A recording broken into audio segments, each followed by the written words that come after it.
Hey, this is Coach Cassandra, and today we're going to talk about how you can lose inner thigh fat and maybe possibly achieve that inner thigh gap that so many women always want. I'm also going to show you some easy inner thigh exercises that can help strengthen the inner thighs.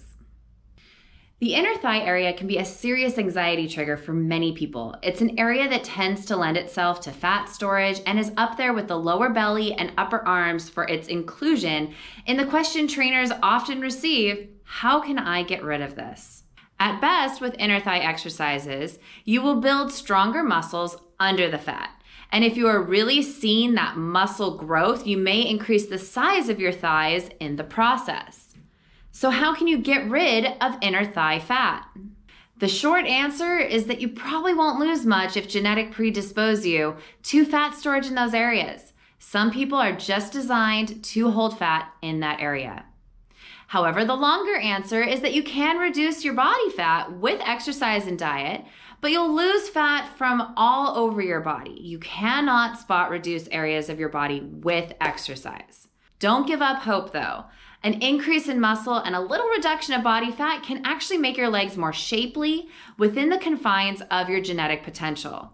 So first up, what's the best way to lose fat?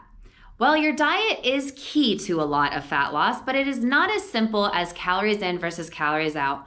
But there also is a lot of logic behind that principle. So in general, you do want to tend to have a little bit of a calorie deficit, but not too much. If you have too much of a calorie deficit, that can screw up your metabolism, and then you're just gonna end up slowing down your metabolism and you'll put on fat much faster in the long run. So you have to keep it as a small calorie deficit so that you can keep your metabolism up while also losing fat. All right, so what about cardio? Cardio is a great way to burn fat. And along with a small calorie deficit, you're gonna be burning the most fat that you possibly can. But there is some differences between the different types of cardio. I opt, especially if your goal is for in your thighs, is to actually do a slower state cardio. Now, it'll take longer to burn the same amount of calories, but you don't want to increase the size of your muscles in your thighs.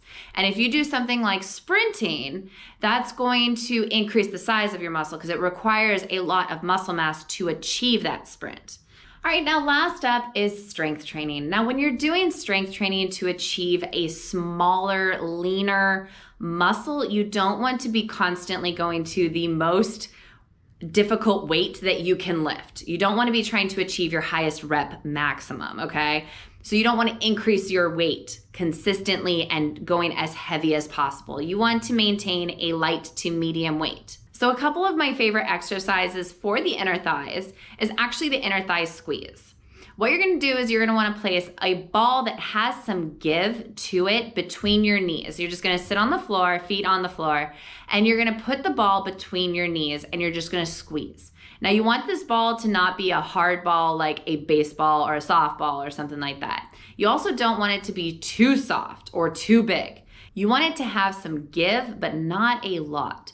So a soft medicine ball would be good. Make sure it's not on the too heavy side or it'll just fall down when you're trying to squeeze it. Honestly, a kid's bouncy ball is perfect for this. So I would grab one of those. They're super cheap and you can inflate and deflate as much as you want. Next up is the sideline adduction. This is a very stereotypical inner thigh exercise and it's very good.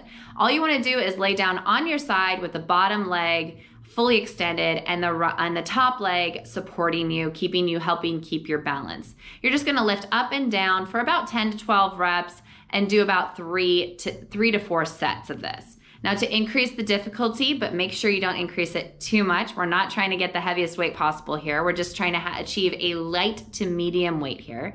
You can do this by adding some ankle weights. So again, 10 to 12 repetitions and 3 to 4 sets. My last one for you is similar to the sideline adduction exercise, but you're going to do this one standing and you'll need a resistance band. Make sure you tie your resistance band to something that's not going to move, okay? Not a chair, nothing dangerous. Just make sure it's something that's not going to move when you pull on it. So attach it to a pole of some kind And then you're going to put your one foot in facing to the side, and you're gonna cross that leg and pull on it all the way to the opposite side. So this is the exact same as the sideline adduction. You're only doing it standing. And I like to do this one with a resistance band more than I like to do it with ankle weights or a cable machine. You can do it with both of those, but I like the resistance band because it has that variable resistance. By sculpting our muscles through strength training, by shedding some unwanted fat, you can have some beautiful, strong legs. Keep working at it and reach out if you have any questions. Take care.